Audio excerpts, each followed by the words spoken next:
Fala pessoal, hoje o assunto é história. Vamos ver uma questão que caiu lá na Unicentro, no ano 2018, e embora seja uma questão fácil, ela é uma questão que revê diversos conceitos importantes aí para o assunto de mercantilismo, beleza? Então, dá uma olhada nela. Assinale a alternativa correta sobre as principais características do mercantilismo como política econômica do Estado absolutista. Tá.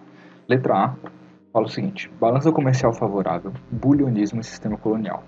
Balança comercial favorável era mais ou menos um cálculo, vamos colocar aqui, balança comercial favorável. Ou melhor dizendo, balança comercial. É um cálculo entre aspas, que era feito onde você subtraía o quanto você vendeu menos o que você comprou. Isso é balança comercial.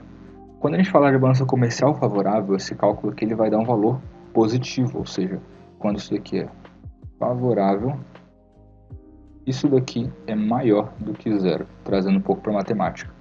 Ou seja, você vendeu mais do que comprou. Isso significa que o país teve lucro, né? Ele conseguiu vender mais do que comprou, ele teve lucro. E essa era uma das principais características desse modelo, né? Eles buscavam muito essa prática. O bulionismo era uma prática de acúmulo de metais preciosos, principalmente ouro e prata, em que os países baseavam a sua riqueza, né? Então, assim, era um parâmetro de riqueza o quanto você tinha de ouro e prata nos cofres públicos. E por fim, o sistema colonial, que de fato era a exploração de terras estrangeiras, visando aí extrair recursos, inclusive recursos ligados aí ao bulionismo, certo? Como metais preciosos. Tanto que na carta de Pero Vaz de Caminha ao rei de Portugal fala que, embora não tenha encontrado ouro e prata, tinha muitas pessoas aqui que poderiam ser convertidas à fé cristã e também poderia ser uma boa fonte de recursos naturais. Então já posso dizer, inclusive, que a letra A é o nosso gabarito. Porém, vamos continuar olhando. Liberalismo econômico, especulação financeira e balança comercial deficitária. Vamos começar logo por esse final aqui. Cara, não faz sentido pensar em balança comercial deficitária como uma característica de um comércio, né? Ninguém vai querer ter prejuízo. E, obviamente, se a gente fala de favorável, como essa conta sendo maior do que zero, ou seja, o número de vendas é maior do que o número de compra, quando a gente fala de uma deficitária, a gente está falando de um valor menor do que zero, o que quer dizer que ele comprou mais do que vendeu. Ou seja, o país está produzindo menos e comprando demais. Geralmente o país que produz de menos e consome demais é um país que, digamos assim, tem uma base industrial e produtiva deficitária. Então faz sentido em falar em balança comercial deficitária, porém não faz sentido você dizer que isso era uma característica desse período e de nenhum período enquanto característica econômica, né? Ninguém vai querer ficar no prejuízo. Especulação financeira é um conceito bem recente, inclusive, que está bastante atrelado aí à segunda e à terceira fase da Revolução Industrial e do capitalismo, porque é nesse modelo que a gente começa a falar de ações, né? As ações justamente estão muito ligadas à especulação financeira, porque vamos lembrar que ações elas não têm um valor fixo, um valor agregado fixo, mas o valor das ações ele flutua segundo justamente a especulação financeira, ou seja, o quanto que o mercado acha que determinada empresa vale.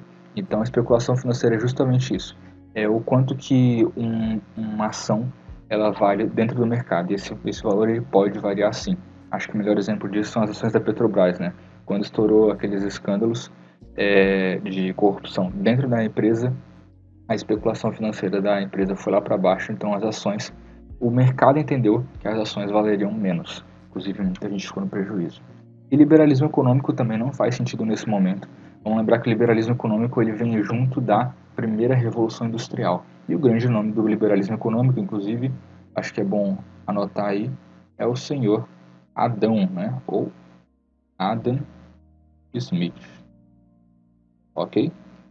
Um inglês que escreveu o livro Riqueza das Nações. Vamos continuar aqui. Letra C, hegemonia da igreja contra a reforma e reforma protestante. Cara, do ponto de vista econômico, poucas coisas aqui de fato têm a ver com economia. Hegemonia da igreja, vamos lá. Nesse período, né, o mercantilismo ele teve seu auge ali nos anos de 1500 e 1600. De fato, a Igreja Católica ainda era muito forte na Europa, embora os reis já houvessem reclamado parte do poder que a Igreja Católica teve na Idade Média. Vamos lembrar que na Idade Média, de fato, a Igreja Católica era poder absoluto. O que ela falava era lei em praticamente toda parte do oeste europeu, se não toda parte. Quando começou o absolutismo, parte desse poder político foi para a mão dos reis. Então, falar de hegemonia política em um governo, em um Estado absolutista, embora a Igreja Católica tivesse sim influência nos reis, não era de fato uma hegemonia. Inclusive, cabe lembrar aí que o ato de supremacia do rei Henrique da Inglaterra, ele surgiu justamente por conta do Estado absolutista. Ele era um rei absolutista, queria se divorciar e a Igreja Católica não permitiu. Com um ato, ele rompeu com a Igreja Católica e criou sua própria igreja, que é a Igreja Anglicana, tá certo? Contra a Reforma e Reforma Protestante estão os dois atrelados, tá?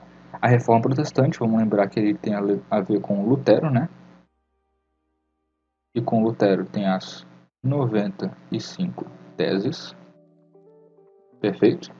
E a Contra-Reforma foi a ação que a Igreja Católica tomou contra a Reforma, certo? Então foi esse esforço que a Igreja Católica teve de, de lutar contra a Reforma Protestante. Inclusive, um dos motivos, né, de terem mandado, por exemplo, padres nas expedições de Portugal foi justamente a Contra-Reforma. Era encontrar mais adeptos à fé católica. Dentre a Contra-Reforma, acho que cabe citar aí, inclusive, o Concílio de Trento. Concílio de Trento, que foi feito pela Igreja Católica visando revisar alguns dogmas da Igreja Católica e reafirmar também alguns outros, ok? Tudo isso aí para poder tentar fortalecer a Igreja Católica frente ao surgimento do protestantismo.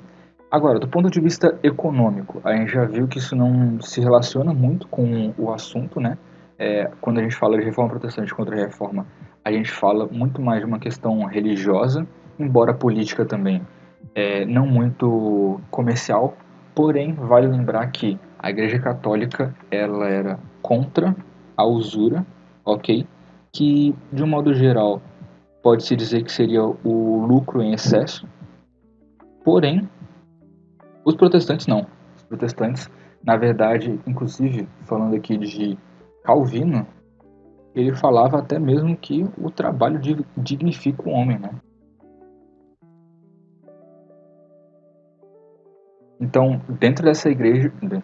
perdão, dentro dessa ideia do Calvino, em que o trabalho dignifica o homem, valeria, por exemplo, a tal da usura, né? A Igreja Protestante, o protestantismo nunca condenou a prática da usura, entre aspas, ou melhor dizendo, né? A prática do lucro e do crescimento financeiro, né? Eles não viam como pecado, diferente da Igreja Católica, que era sim contra a usura. Embora tenha apoiado muitos dos estados absolutistas com as suas práticas altamente capitalistas. Lembrando que aqui estamos falando de capitalismo comercial, ok? Capitalismo. Letra D. Livre comércio, estado mínimo, incentivo do empreendedorismo. Vamos olhar coisa por coisa. Livre comércio. Livre comércio está muito atrelado, mais uma vez, ao senhor Adam Smith, ok? E o livre comércio prega basicamente uma ideia de comércio onde não há Estado forte, inclusive isso se relaciona completamente com a ideia de Estado mínimo, porque um livre comércio é um comércio, perdão, onde o Estado não intervém na economia, onde o Estado simplesmente deixa o comércio se autorregular. Esse conceito de autorregulação do comércio é o que o Adam Smith chama de mão invisível do mercado, em que o próprio comércio, o próprio mercado, ele se autorregularia e por isso você deveria ter o mínimo de Estado possível, justamente porque o Estado ele meio que serviria como um entrave para o desenvolvimento da economia. Então o livre comércio ele é contra os monopólios, contra a ação governamental e muito a favor da competição, né?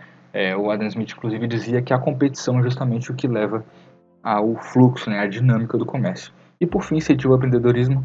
Empreendedorismo a gente pode entender como o ato de praticar, de fomentar empresas, e de fato não havia muito disso. Poderia até haver em alguns casos, mas vamos lembrar que a maioria das empresas elas eram estatais, ok? Quando se fala de absolutismo.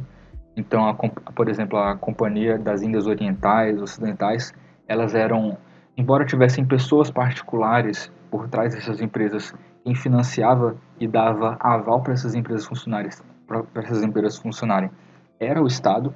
Então, não faz sentido falar de livre comércio, Estado mínimo, e tampouco incentivo ao empreendedorismo nesse contexto de mercantilismo. Letra E, desemprego estrutural, degradação da natureza e flexibilização das leis trabalhistas. Vamos lá. Degradação da natureza faz sentido? Faz, porque a gente está falando de práticas aqui coloniais extremamente predatórias. Então, quando essa turma entrava aí nos países, eles de fato desmatavam pra caramba. Vamos lembrar, né, que Mata Atlântica hoje só tem 2% do que tinha originalmente, por conta dessas práticas predatórias que os colonos portugueses tiveram para com o Brasil. Então, faz algum sentido? Faz. Agora, de fato, eu poderia dizer que é uma característica do mercantilismo? Não era uma característica principal. Na verdade, eu não lembro de nenhuma obra, nenhum livro didático que cite isso como uma característica. Eu diria que a degradação da natureza ela é muito mais uma consequência do que de fato uma característica, certo? Flexibilização das leis trabalhistas. Não faz sentido nem falar em flexibilização das leis trabalhistas e tampouco em leis trabalhistas. Vamos lembrar que leis trabalhistas a gente só começa a falar no século XIX, tá certo? E inclusive, na verdade, século XIX. E, assim, começar a falar em leis trabalhistas, né? Embora você já tenha tido algumas coisas relacionadas a isso com o cartismo, que foi no século anterior, junto da primeira Revolução Industrial, lembra que começou a se consolidar essa ideia com uma coisa mais elaborada, inclusive ligado muito às ideias lá do Karl Marx, né? A ideia de leis trabalhistas. Vamos lembrar que a primeira formalização, de fato, né, de leis trabalhistas, quando se fala em leis a nível nacional e Constituição, a gente só pode falar disso lá na frente com Benito Mussolini com a Carta del Lavoro, ok? Essa Carta del Lavoro, né, ou Carta do Trabalho, foi a que de fato formalizou as leis trabalhistas, digamos assim, de forma institucional. E detalhe, aqui no Brasil, o nosso presidente à época, que era o Getúlio Vargas, ele se inspirou nela para fazer a CLT, ok? Então sim, a CLT ela tem inspiração fascista, né, na Carta de Lavoro do Benito Mussolini, e então, né, a CLT, que é Consolidação das Leis do Trabalho, ela veio dessa ideia. Então, assim, vamos lá, recapitulando. Leis trabalhistas. Primeiro a gente tem o cartismo, como um início dessa ideia de leis trabalhistas, né, em que você regulava melhor as horas de trabalho. Né? Vamos lembrar que na primeira Revolução Industrial trabalhava homem, mulher e criança por período tipo de 12 horas, remuneração baixíssima e uma insalubridade altíssima também. Aí detalhe, sem férias, sem direito a fim de semana sequer. Então, assim, eram condições de trabalho extremamente precárias nesse começo. Então, quando os cartistas, né, eles mandaram a carta para o parlamento inglês buscando melhores condições de trabalho, a gente pode dizer sim que faz sentido ser o começo disso, mas na boa o parlamento só ignorou isso tudo. Mas o que eles reclamavam? 8 horas de trabalho por dia, uma remuneração mais justa, melhores condições de trabalho, né, e também férias e período de descanso, né? Essas ideias começam a se consolidar, começam a entrar na prática de forma talvez um pouco informal ali no século XIX, inclusive nos Estados Unidos, porém ela se consolida como uma instituição, uma parte da Constituição de um Estado ali na época do entreguerras com Benito Mussolini na Carta de Lavoro, ok? E por fim, desemprego estrutural. Cara, esse conceito aqui ele é muito importante, mas ele não tem nada a ver com mercantilismo. Emprego estrutural é o desemprego das máquinas. O que isso quer dizer? Desemprego estrutural, inclusive, ele está muito atrelado à terceira revolução industrial, que é a revolução técnico-científico-informacional, em que as máquinas, né, os robôs começaram a ser utilizados em indústrias, substituindo a mão de obra humana. Então, se você for uma empresa hoje, numa indústria, perdão, que monta carros, por exemplo, cara, pouca parte desse processo vai ser de fato uma pessoa que vai fazer, né? Geralmente é uma máquina que está ali totalmente programada para só encaixar as peças, parafusar o que tem que parafusar. E geralmente o trabalho humano, né, nesse contexto, ele é muito mais associado à programação, à operação das máquinas. Então dá para ver que inclusive é um trabalho muito mais bem qualificado, né? O cara precisa passar por uma faculdade, um instituto para poder aprender a lidar com aquele material, né? Então, assim, o desemprego estrutural é quando a máquina substitui o homem. E isso não tem nada a ver com o nosso contexto, tá? Terceira Revolução Industrial é anos 70, 80 e 90, certo? Muito, muito posterior ao período do mercantilismo. E ainda que se fale em desemprego, quando a gente pensa em emprego, a gente pensa geralmente em salário, né? Assalariamento. E assalariamento também tem a ver, começou a ter essa ideia de assalariamento como a gente conhece nos dias de hoje, só lá para a primeira Revolução Industrial. Então, assim, desemprego, de modo geral, fala-se muito a partir de primeira Revolução Industrial, inclusive o desemprego estrutural difere-se do desemprego conjuntural, que é quando há crises de fato, né, e as pessoas elas vão para a rua porque as empresas não têm como sustentar seus funcionários, e desemprego estrutural, mais uma vez, terceira Revolução Industrial, final do século passado, final do século XX, e é quando a máquina substitui o trabalhador. Enfim, espero que tenham gostado. Se gostou,